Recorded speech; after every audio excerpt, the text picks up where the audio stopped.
of the river Ganga was called the Uttarapath. The route which covered the area between Gujarat in the west and Patliputra in the east was called the Dakshinpath. These were primarily trade routes. People used them for other purposes as well. For instance, these routes were used by migrants, monarchs, and military leaders and spiritual leaders alike to achieve their respective ends. प्राचीन time में ancient period में लोग व्यापार करने के लिए दो रास्ताओं का उपयोग करते थे। कौन से हैं? दो ही रास्ते हिंदकुश पर्वत श्रृंखला गंगा नदी के मुहाने से जुड़ा हुआ है कि एक को हम बोलते हैं उत्तरापथ और दूसरे को, जो कि पश्चिम में गुजरात और पूर्व में पाटलिपुत्र के बीच के क्षेत्र को कवर करता है, उसको हम बोलते हैं दक्षिणापथ। ठीक है, थे तो सिर्फ व्यापार के लिए, लेकिन लोग इसका उपयोग और भी मुख्य उद्देश्यों से करते थे। उदाहरण के लिए ये है, मतलब फॉर एग्जाम्पल मिलिट्री के लोग होते थे वो करते थे, जो नेता लोग होते थे वो करते थे, स्पिरिचुअल लीडर्स लोग करते थे, मतलब अपने क्या बोलते हैं लक्ष्य तक पहुंचने के लिए वो इनका उपयोग करते थे। ठीक है, अब आगे बढ़ते हैं। Factors also played a significant part in the way civilization flourished and declined. Indus Valley civilization, about which we shall study later, is a noteworthy example. The plains on the bank of the river Indus and its tribute served as natural means of highly productive agriculture practice. Surplus in agriculture produce led to the birth of urban centers, paved the way of the emergence of different classes of craftsperson and trades. हमें ये बताया गया कि सभ्यताओं के पनपने और घटने के तरीके में भौगोलिक जो कारक है उसका बहुत बड़ा महत्वपूर्ण योगदान है। ठीक है, हम आगे पढ़ते हैं क्यों है योगदान। पहली सिविलाइजेशन, जिसको हम सिंधु घाटी सभ्यता भी बोलते हैं, उसके बारे में हम वैसे बाद में पढ़ेंगे, लेकिन उसमें एक चीज़ बताई गई है कि अब इसमें ये बताया गया कि सिंधु नदी और उसके साथ की जो भी नदियाँ थी, उन्होंने कृषि अभ्यास के लिए प्राकृतिक साधन के रूप में काम किया। उसमें मतलब जो कृषि कार्य थे उसमें बहुत ज़्यादा उपजाऊ का काम किया उन्होंने। और फिर आगे ये कहते हैं कि इंडस वैली सिविलाइजेशन में यहाँ पे अर्बन सेंटर्स का बर्थ हो गया, मतलब जो है कि शहरी केंद्रों का यहाँ पे स्थापना हो गई, मतलब यहाँ पे जन्म हो गया। ठीक है, उसके बाद जो यहाँ के जितने व्यापारी थे उनको कार्य करने पे उनके मार्ग में बहुत ज़्यादा मतलब कठिनाइयाँ आने लगी। ठीक है, और उन्होंने उपद्रव मार्ग को प्रस्ताव किया था। ठीक है, आगे बढ़ते हैं। Course of history about the events that occurred thousands of years ago through the evidence which our ancestors have left behind. Historians and archaeologists come up with path-breaking information regarding the past with the help of this evidence. This material studied by historians to get relevant information can be divided into two categories: archaeological and literary. अब history के two parts हैं। हमें history two part से पता चलती है। जो sources हैं वो एक आर्कियोलॉजिकल है और एक लिटरेरी सोर्सेज है। तो पहले हम जानते हैं कि सोर्सेज होते क्या हैं। आर्कियोलॉजिकल सोर्सेज क्या होते हैं? आर्कियोलॉजिकल सोर्सेज में हमें मॉन्यूमेंट्स, कॉइन्स, इंस्क्रिप्शंस, ठीक है, आर्टिक्राफ्ट्स, इन सब से पता चलता है आर्कियोलॉजिकल सोर्सेज में। और लिटरेरी सोर्सेज में हमें किन सब से पता चलता है? सोर्सेज में हमें रिलीजियस स्क्रिप्ट से, ठीक है, टेक्स्ट से, जो लिटरेरी टेक्स्ट कंपोज की जाती है उनसे, ठीक है, फॉरेन सोर्सेज से, इन सब से पता चलता है। ठीक है, तो अब हम आगे पढ़ते हैं। Archaeological sources are discovered and studied under a separate branch or discipline of historical research called archaeology. Archaeological sources हम किसे बोलते हैं? जिससे हमें धरती के नीचे दबे हुए खनिज पदार्थों का, या फिर मतलब कैसे भी, जैसे कॉइन्स, अभी मैंने बताया कि कॉइन्स से, मोन्यूमेंट से, ऑब्जेक्ट से, आर्टिक्राफ्ट से, इंस्क्रिप्शन से, ये सब हमें धरती के नीचे मिलती है। तो इन सब से मिली जानकारी जो हमें प्राप्त होती है, हम उसे आर्कियोलॉजिकल सोर्सेज बोलते हैं। और लिटरेरी सोर्सेज किसे बोलते हैं ये आगे बताएंगे। ठीक है, अभी पढ़ते हैं आगे। It is the scientific study of the material remains of the past discovered through excavations conducted at various historical sites. Hence, coins, sculptures, paintings, weapons, ornaments, and all other objects are artifacts. That through excavations at historical sites are various sources. Sources are often more reliable than the literary sources because they reveal facts clearly and without any bias. यहाँ पे हमें ये कहा जा रहा है कि हमें आर्कियोलॉजिकल सोर्सेज कहाँ से मिलती है? हमें खुदाई में जितने भी पेंटिंग्स, मतलब आभूषण, मतलब ज्वेलरी, गहने वगैरह जो भी मिलते हैं, कॉइन्स वगैरह, ठीक है, हमें ये सब जितने भी मिलती हैं, इन सब से हमें जो इन्फॉर्मेशन मिलती है उसे हम आर्कियोलॉजिकल सोर्स बोलते हैं। लेकिन ये जो आर्कियोलॉजिकल सोर्सेज होते हैं वो लिटरेरी नहीं, वो हिस्टोरिकल सोर्सेज से ज़्यादा मायने रखती है, क्योंकि ये जो है ये हमें स्पष्ट करती है हिस्टोरिकल में क्या है, उसमें जो हिस्टोरियंस होते हैं वो लिखे होते हैं बस, ठीक है, कि हाँ ऐसा हुआ था ऐसा हुआ था, पर इससे हमें प्रूफ भी मिलता है कि हाँ ऐसा सच में हुआ था। ठीक है, आगे बढ़ते हैं। Literary sources include a written form. These are important as they record the cultural, social, political, and economic state of affairs of the period during which they were composed. Scripts such as Brahmin, Khroshti, Devanagari, Ramani, Roman pictographic, etc. used to compose this text. There were many literary sources that were not written and used no script. They were transferred from one generation monuments बोलते हैं, और इन सब से हमें क्या पता चलता था कि उनमें कितने ज़्यादा स्किल्स होती थी। ठीक है, जब वो इतने अच्छे अच्छे बिल्डिंग्स टेम्पल्स बना लेते थे। ठीक है, तो ये देखा जा सकता है ना कि उनमें कितनी ज़्यादा स्किल्स होती थी पहले के लोगों में। मतलब अभी होती है, पर पहले तो अभी मतलब हमारे पास सब कुछ है, सारी सुविधाएं हैं, पर पहले नहीं होती थी। फिर भी उन्होंने इतने अच्छे अच्छे बना के रखे हैं, तो वाकई तारीफ लायक तो है ही। ठीक है, अब आगे बढ़ते हैं। Stupa, the university at Nalanda, the Shore temple at Mahabalipuram, etc. are some example of ancient Indian monuments.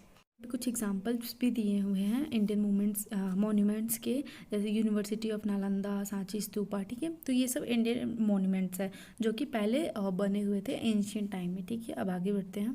Description of buildings erected for religious or civil purpose such as temples, stupas, places, and private houses point to the conditions prevailing in ancient time. Monuments of identical character exhibited in India and abroad establish a link between various areas of the globe, suggesting that people from ancient India reached foreign lands.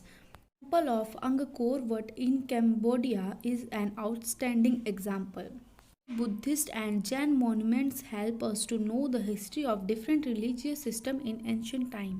Jin monuments हैं, मतलब मंदिर, स्तूपा, महल, और ठीक है, ये सब जो धार्मिक जगह हैं वो सब हमें ये बताती है कि प्राचीन काल में जो भारत के लोग थे, ठीक है, भूमियों तक पहुँचे थे। ठीक है, कंबोडिया में जो अंगकोर जो मॉन्यूमेंट है वो किस चीज़ का प्रतीक है? वो इस चीज़ का प्रतीक है कि different religion system ancient time में हुआ करते थे। और कौन से मॉन्यूमेंट है वो? ब्राह्मणिकल, बुद्धिस्ट और जैन मॉन्यूमेंट। ठीक है, वो हमें ये बताते हैं कि पहले के टाइम में भी कास्ट सिस्टम हुआ करता था। ठीक है, आप आगे कास्ट सिस्टम भी पढ़ेंगे। ठीक है, अब हम आगे बढ़ते हैं।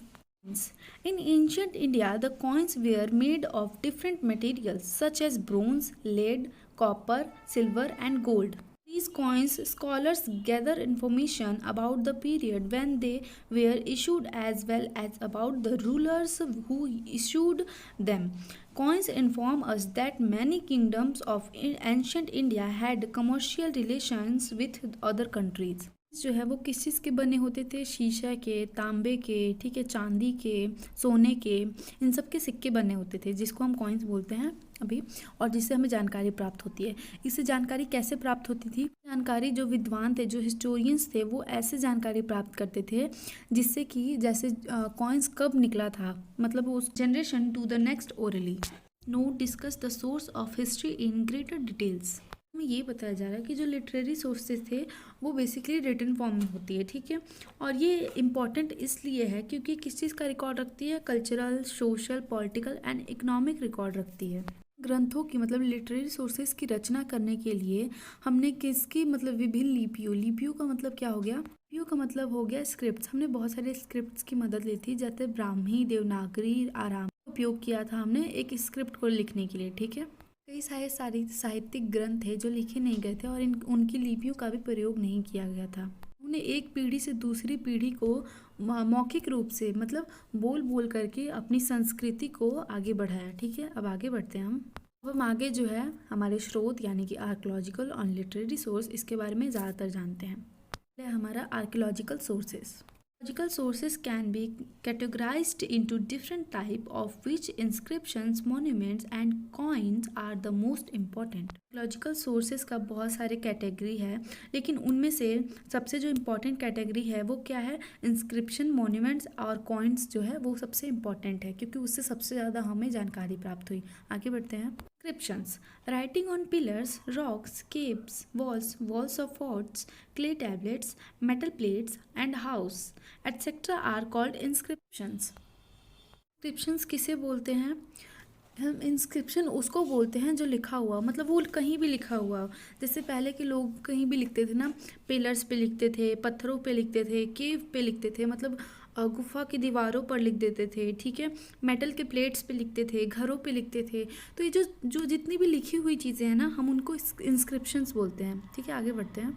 Inscriptions provide political and social information of the past.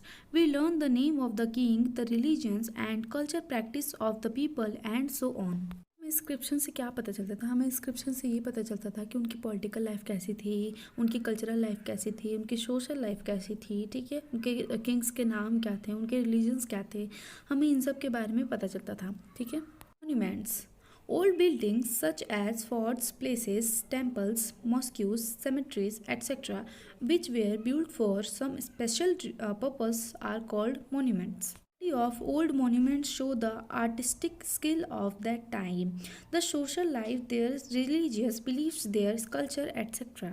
मतलब हमें मॉन्यूमेंट्स में क्या पता चलता था? हमें मॉन्यूमेंट से ये पता चलता था कि उस समय की बिल्डिंग्स, टेम्पल्स, प्लेसेस, मॉस्क्यूज, सेमेट्रीज जो भी होती थी, जो कि एक स्पेशल पर्पस के कारण बनी होती थी, वो सबको हम मॉन्यूमेंट मिला था। मतलब उस कॉइन को कब जारी किया गया था, ठीक है, उन शासकों के बारे में, उस कॉइन्स के माध्यम से ही उन शासकों के बारे में भी जानते थे कि वो कॉइन्स कब निकला था, किसने निकाला था, ठीक है, उससे उसका रिलेशन क्या था, ठीक है, और अन्य राज्यों से भी क्या रिलेशन था, उस सब कॉइन्स में पता चलता था। ठीक है, अब आगे बढ़ते हैं। Gives us chronological information about a particular ruler, his or her dominant or influence, his or her relation with other rulers. इससे हमें ये भी पता चलता था कि भारत के कई प्राचीन साम्राज्य का रोमन साम्राज्य से भी संपर्क हुआ करता था, और हमें ये पता चलता था कि हीज और हर मतलब दोनों का संबंध कैसा होता था।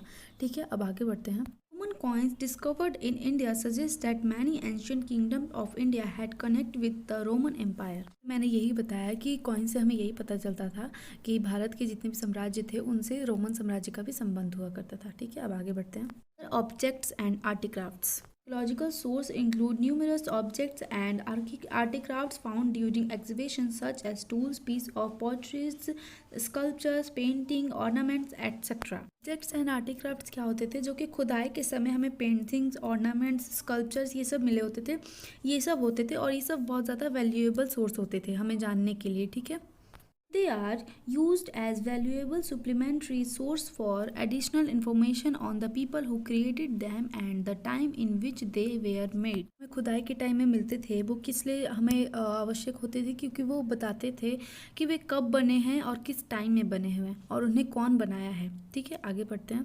Archaeologists have even started studying plant remains, animals, bones, and food grains found at different sites. Of artifacts such as paintings and other objects of the past enable us to draw an outline of the history of Indian art. Monuments, artifacts are a great source of information. अब यहाँ पे हमें किस चीज़ से information मिलती थी? जैसे हड्डियों से मिलती थी, पेड़ पौधों से मिलती थी, मतलब उनके जो भी बचे हुए थे पार्टिकल्स हम जिसको बोलते हैं, जो भी बचे होते थे उन सब से हमें इंफॉर्मेशन बहुत सारी मिलती थी। ठीक है, पार्टिकल्स मतलब अवशेष, ठीक है, किस चीज़ का अवशेष? वैसे ही पेड़ के अवशेष, जानवरों के अवशेष जो भी मिल जाते थे उन सब से हम बहुत ज़्यादा अध्ययन करते थे, और हमने मतलब आर्कियोलॉजिस्ट जो होते थे वो बहुत ज़्यादा अध्ययन करते थे और हमें जानकारी प्रदान करते थे। Resources include both the written and non written records of the past.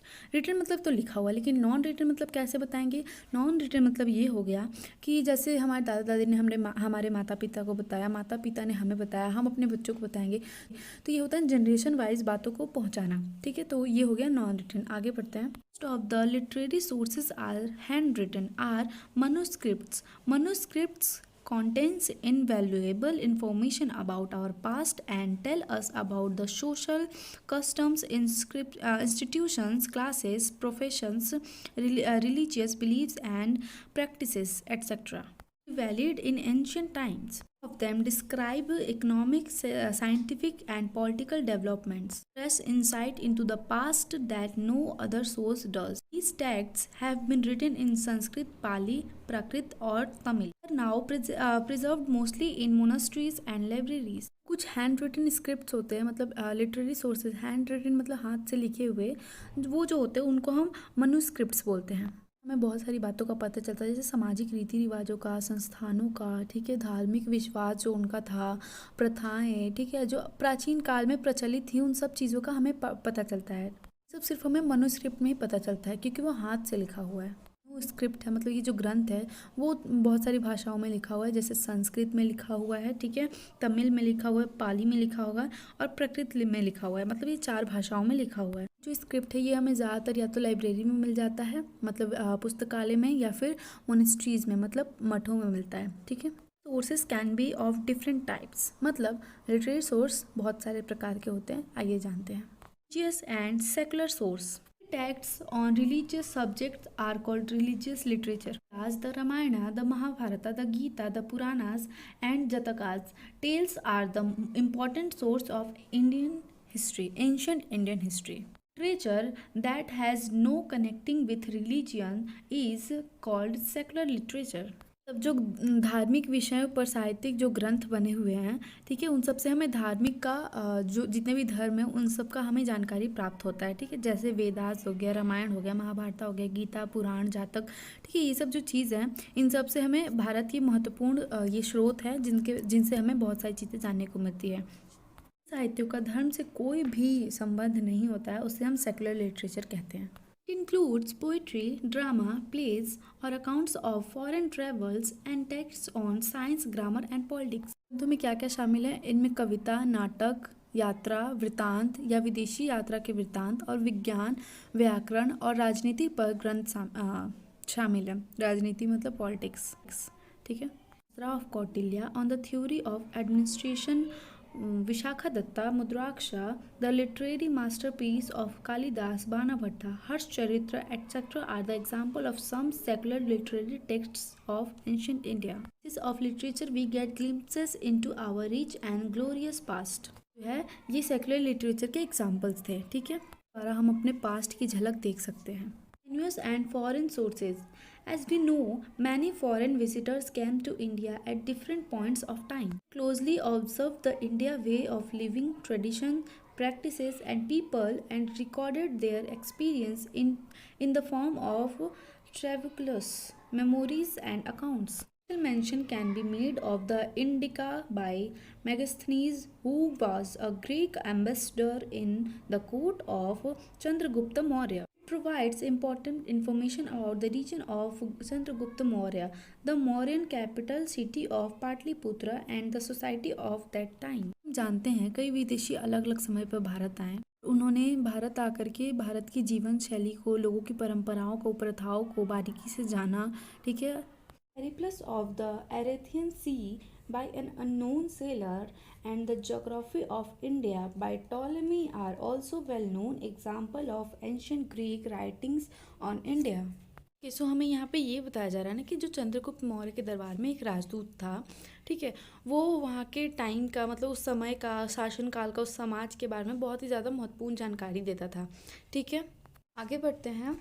Other notable examples are the accounts of Chinese traveler Fasian or Ai Tasang, who visited India in different periods. These accounts are collectively called foreign literature. On the other hand, we have a bulk of literary texts written by Indians which we call indigenous literature.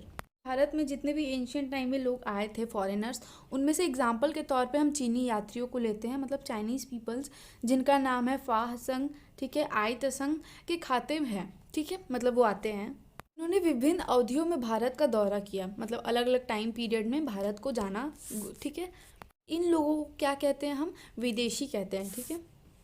भी साहित्य लिखा है, मतलब क्या बोलते हैं हम उसको, खाते लिखे, मतलब इंडिया के बारे में जो जाना वो इन्होंने लिखा, ठीक है। और उसमें भारतीयों ने भी लिखा है, साहित्यिक ग्रंथ का एक बड़ा सा हिस्सा है, ठीक है, जो कि भारतीयों ने लिखा है, जिन्हें हम विदेशी साहित्य कहते हैं। नेक्स्ट है हमारा literary sources with unknown script. Literary sources whose script has not been deciphered so far. The Harappan script, which continues to be a historical riddle, can be cited as the most striking instance. The clarity of this script that one line is written left to right while the next line is written right to left. Such a script is called Boustrophedon. का मतलब ये है कि आज भी कई सारी लिपियां हैं, ठीक है, जो कि आज भी मतलब सॉल्व्ड नहीं है, आज भी समझा नहीं जा सका है। और इसमें एग्जांपल के तौर पे हमें हड़प्पा की लिपि दी गई है।